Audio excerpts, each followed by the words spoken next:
हरे कृष्णा। श्रील प्रभुपाद की जय।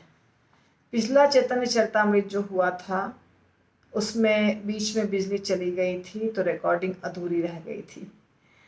इसके पहले इस वीडियो के जस्ट पहले मेरी 2 रिकॉर्डिंग हुई, चैतन्य चरितामृत और ब्रह्म संहिता की, लेकिन गलती से दोनों वीडियो डिलीट हो गया। तो मैं अभी ये तीसरी बार रिकॉर्डिंग कर रही हूँ। तो देखिए, आप लोग कृपा करिए, मेरा जो इसमें मेहनत लगता है उसको अलग अलग भक्तों को बांटिए ताकि सबको फायदा हो। तो शायद भगवान नहीं चाहते थे कि वो वीडियो अपलोड हो, डिलीट हो गया। तो पिछली बार हमने छोड़ा था चैतन्य चरितामृत के आदि लीला के 4थे अध्याय के 42 नंबर श्लोक, 43 नंबर श्लोक के ऊपर। 43 हो चुका था, 44 से करना है। तो भगवान कृष्ण कहते हैं इस अध्याय में, इस आज जो मैं टॉपिक ले रही हूँ उसमें भगवान ये बता रहे हैं कि मैं क्यों सची माता का पुत्र बन करके अवतरित हुआ। कृष्ण बता रहे हैं। तो कृष्ण कहते हैं कि मेरे दिव्य बांसुरी की ध्वनि है वो तीनों लोगों को आकर्षित करती है, किंतु श्रीमती राधा रानी के मुख से जो वाणी निकलती है, मधुर शब्द निकलते हैं, आवाज़ निकलती है, वो मुझे आकर्षित करती है। भगवान उसके साथ साथ भगवान कहते हैं कि श्रीमती राधा रानी के शरीर से जो गंध निकलता है वो मुझे बहुत आकर्षित करता है, मेरे मन को और मेरे हृदय को मोहित कर लेता है। उनके मुख से जो, उनके होठों से जो रस निकलता है वो भी मुझे बहुत आकर्षित करता है, मैं उस पर मुग्ध हो जाता हूँ। और यद्यपि मेरा स्पर्श, भगवान कृष्ण कह रहे हैं, यद्यपि मेरा स्पर्श करोड़ों चंद्रमाओं को शीतल करता है, किंतु मैं श्रीमती राधा रानी के स्पर्श से तरोताजा हो जाता हूँ।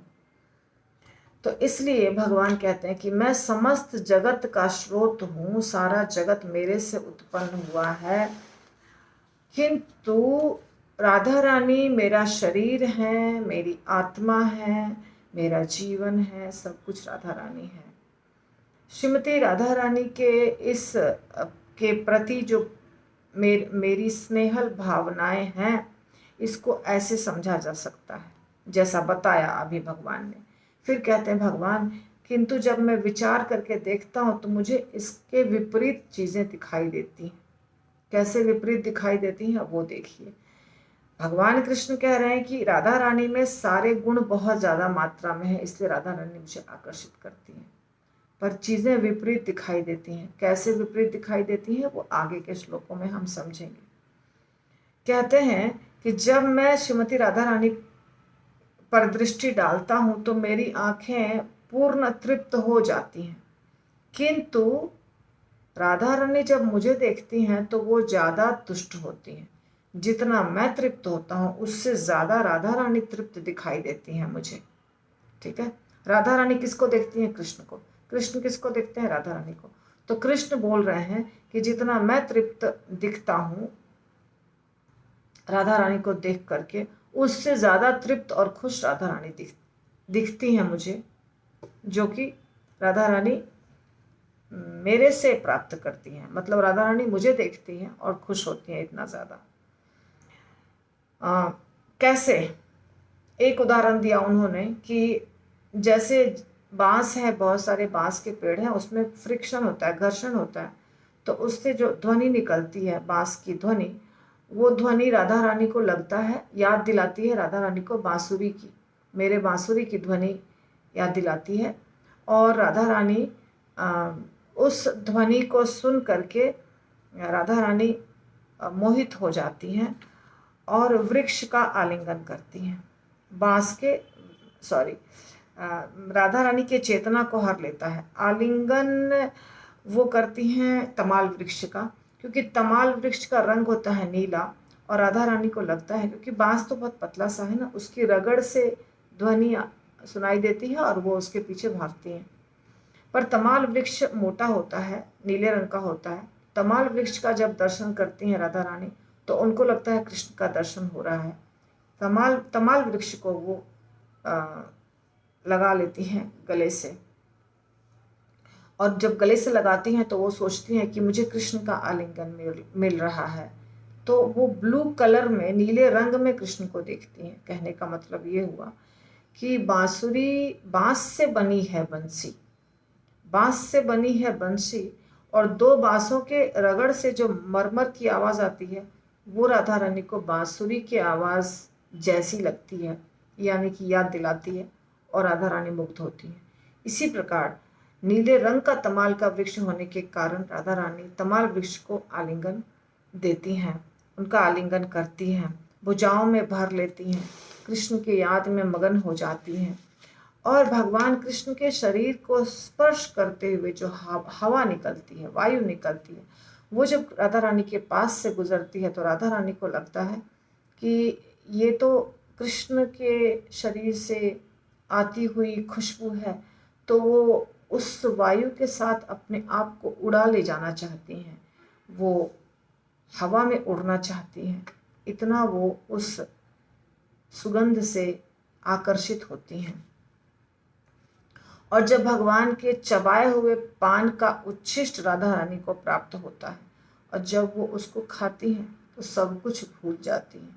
उन्हें लगता है कि बस इतना ज़्यादा मुझे आनंद प्राप्त हुआ है कि उसके सिवाय और कुछ नहीं चाहिए।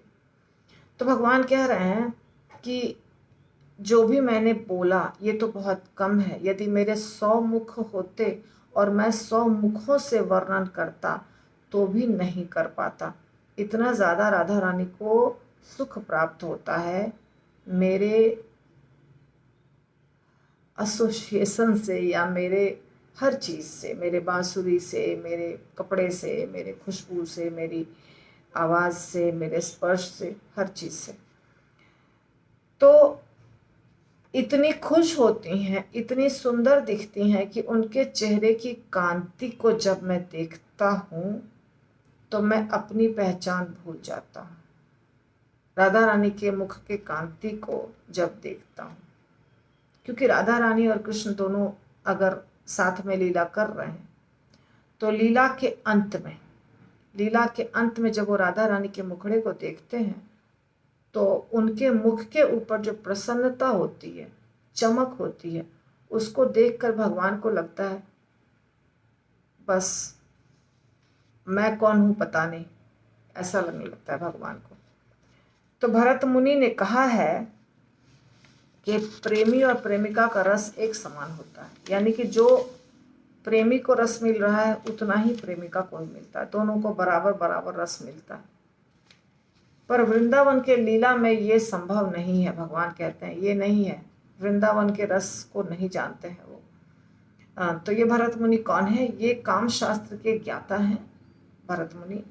और भरत मुनि को उनका ऐसा कहना है कि प्रेमी और प्रेमिका को बराबर का रस का सुख बराबर बराबर मात्रा में मिलता है।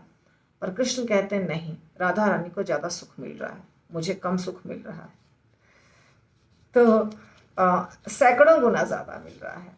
मुझे राधा रानी से मिलने पर जो सुख मिलता है वह और मुझे जो राधा रानी से मिलने पर सुख मिलता है वो दूसरे सुखों से सैकड़ों गुना ज़्यादा है। ये भी बात बता रहे हैं। तो हे कल्याणी राधा रानी, ये ललित माधव से लिया गया एक श्लोक है जिसका अर्थ है, रूप गोस्वामी ने ललित माधव नामक ग्रंथ लिखा है। उसमें कह रहे हैं कि हे कल्याणी राधा रानी, तुम्हारा शरीर समस्त सौंदर्यों का स्रोत है। तुम्हारे लाल लाल होंठ है जो अमृत मधुरता की अनुभूति से भी ज्यादा मुलायम है। तुम्हारे मुख में कमल के फूलों की सुगंधी है। तुम्हारी मधुर वाणी कोयल की ध्वनि को भी परास्त करने वाली है। तुम्हारे अंग प्रत्यंग चंदन लेप से भी ज्यादा शीतल है। मेरी दिव्य इंद्रियां सद्गुणों से अलंकृत तुम्हारा आस्वादन करके परम आह्लादित होती है। भगवान कृष्ण ऐसा बोल रहे हैं कि तुम्हारे अंदर इतने सारे खूबियां हैं, इतनी सारी खूबियां हैं, तो तुम्हारा जब मैं संग करता हूँ या तुम्हारा या साथ बैठता हूँ तो मैं इतना ज़्यादा प्रसन्न होता हूँ। उनकी आंखें कंसारी भगवान कृष्ण के सौंदर्य पर मुग्ध है। ये फिर से रूप गोस्वामी राधा रानी के मुखड़े का वर्णन कर रहे हैं, ये भी रूप गोस्वामी कर रहे हैं। तो उनकी आंखें कंसारी भगवान कृष्ण के सौंदर्य पर मुग्ध हैं। कंसारी यानी कि कंस का शत्रु। उनका शरीर उनके स्पर्श से आनंद पुलकित होता है। उनके कान सदैव उनकी मधुर ध्वनि की ओर आकृष्ट होते हैं। उनके नथुने उनकी सुगंध से मुग्ध होते हैं और उनकी जीभ उनके मुलायम होठों का अमृत पान करने के लिए लालायित रहती। वे आत्म संयम का बहाना करके अपना कमल सदृश मुख लटकाए रहती हैं, किंतु कृष्ण के प्रति उनके रागानुगा प्रेम के बाह्य लक्षण प्रकट हुए बिना नहीं मानते। तो राधा रानी और कृष्ण दोनों जब बैठे हैं तो राधा रानी का जो चेहरा है उसके ऊपर ग्लो रहता है। सिंपल भाषा में बता रही हूँ, चमक रहती है, जो चमक छुपाए से छुपती नहीं है, छुपाए से भी छुपती नहीं है। वो सोचती है कि मैं छुपाऊं, इसीलिए आत्म संयम करती हैं, पर छुपता नहीं है, दिख जाता है। तो ये जब कृष्ण ने देखा तो कृष्ण कहते हैं मैंने विचार किया, और कृष्ण सोच रहे हैं कि मैंने सब कुछ देखा, राधा रानी को देखा, राधा रानी के रूप को देखा, राधा रानी के सौंदर्य को देखा, उनके कांति को देखा, और मैं इस निष्कर्ष पे पहुंचा कि जरूर मेरे अंदर कोई अज्ञात रस है, कोई ऐसा रस है जिसका ज्ञान मुझे नहीं है। अज्ञात का मतलब होता है जिसका ज्ञान मुझे नहीं है। उस रस से राधा रानी ऐसी मोहित हो जाती है जो राधा रानी को संपूर्ण वश में कर लेता है। कोई रस मेरे में है, ठीक है, और मैं चाहता हूं कि वो रस का आस्वादन मैं करूं। जो रस राधा रानी मुझसे प्राप्त कर रही हैं, उस रस का आस्वादन मैं भी करूं। पर बहुत प्रयत्न करने के बावजूद मैं कर नहीं पाया। किंतु जब मैं इसकी मधुरता को सूंघता हूं तो इच्छा होती है मुझे कि मैं इस रस का आस्वादन करूं। किस रस का? स्वयं अपने रस का, कि मैं, मेरे में क्या है जो राधा रानी इतना ज्यादा प्रसन्न हुई है, इतना ज्यादा आकर्षित हो रही है। तो भगवान कृष्ण कहते हैं कि मैं इस दुनिया में जो प्रकट हुआ हूं, रसों के आस्वादन के लिए ही प्रकट हुआ हूं। शुद्ध प्रेम के रस का आस्वादन करूंगा, ऐसा सोचकर प्रकट हुआ हूं। जैसे शास्त्र में बताया जाता है, परित्राणाय साधूनां विनाशाय च दुष्कृतां धर्म संस्थापनार्थाय संभवामि युगे युगे। भगवान दुष्टों का नाश करने के लिए, साधु के भलाई के लिए, उनका कल्याण करने के लिए और धर्म की स्थापना के लिए प्रकट हुए हैं। तो ये जो कारण, 3 कारण बताए जा रहे हैं भगवत गीता में या और भी कहीं बताए जा रहे हैं, ये 3 गौण कारण हैं। मुख्य कारण क्या है? मुख्य कारण है कि भगवान भक्तों के साथ रसों का आदान प्रदान करना चाहते थे। अब आप देखिए, भगवान कृष्ण 11 साल के उम्र तक रहे गोकुल वृंदावन में, ठीक है, ब्रजमंडल में, और उसके बाद वो गए मथुरा, गोकुल से मथुरा। 11 वर्ष के उम्र तक उन्होंने माधुर्य रस का आस्वादन किया गोपियों के साथ, वात्सल्य रस का आस्वादन किया जो बड़ी बड़ी गोपियां थी, और यशोदा माता, रोहिणी माता इत्यादि के साथ, नंद बाबा के साथ। सख्य रस का आस्वादन किया मधुमंगल, श्रीदामा, सुदामा इत्यादि गोप बालकों के साथ। शांत रस का आस्वादन किया पेड़ पौधे, नदी, तालाब, पोखर या गैया, हिरण, मोर इत्यादि के साथ। फूल, फल, पहाड़, सबके साथ, गोवर्धन पर्वत, शांत रस का आस्वादन किया। तो भगवान इन रसों का आस्वादन करने के लिए ही आए थे। ये मुख्य कारण है भगवान के आने का। वो जो 3 कारण था ना, वो तो गौण कारण है, वो उसके लिए भगवान कृष्ण नहीं आए थे। तो ये मेन कारण है भगवान के आने का। तो भगवान ने कहा कि ये सोचकर मैं आया, और मैं भगवान कह रहे हैं मैं आस्वादन करूंगा, और भक्तों के रागानुगा प्रेम से प्रकट होने वाली भक्ति की शिक्षा अपनी लीलाओं के प्रदर्शन के द्वारा करूंगा। तो भगवान ने बहुत सारी लीलाएं की ताकि लोगों को पता चले कि भगवान के साथ कैसे प्रेम करना चाहिए, लोग सीखें भगवान से प्रेम करना। इसीलिए भगवान ने लीलाएं भी की, बहुत सारी लीलाएं भी की, अनेकों लीलाएं की। मक्खन चुराना, दही फोड़ना, मटकी फोड़ना, नाचना, गाना, बांसुरी बजाना, बहुत सारी लीलाएं की भगवान ने। पर भगवान कहते हैं कि मैंने तो भक्तों को शिक्षा देने के लिए लीलाएं की कि भक्त सीखेंगे कैसे भगवान के साथ अलग अलग रसों में प्रेम किया जाता है। परंतु ये जो तीन आस्वादन है रस का, प्रेम का, वो मेरी इच्छा नहीं हुई पूरी। तीन रस जो तीन कारण है भगवान के अवतरित होने का, जिसमें कि एक कारण है कि मेरे में क्या है जो राधा रानी मेरे से इतना प्रेम करती हैं। दूसरा कारण है कि राधा रानी कितना खुश होती हैं मेरे से प्रेम करके, उनको कौन सा कितनी तृप्ति मिलती है, कैसा आनंद मिलता है। ये आनंद को चखने के लिए, और वो तो चखा जाएगा जब राधा रानी बनेंगे तभी। तो ये कारण, एक और कारण है जो इससे मिलता जुलता है, मुझे अभी दिमाग में नहीं है, तो उसके ऊपर हम चर्चा पहले कर चुके हैं, बाद में मैं फिर से बता दूंगी आपको।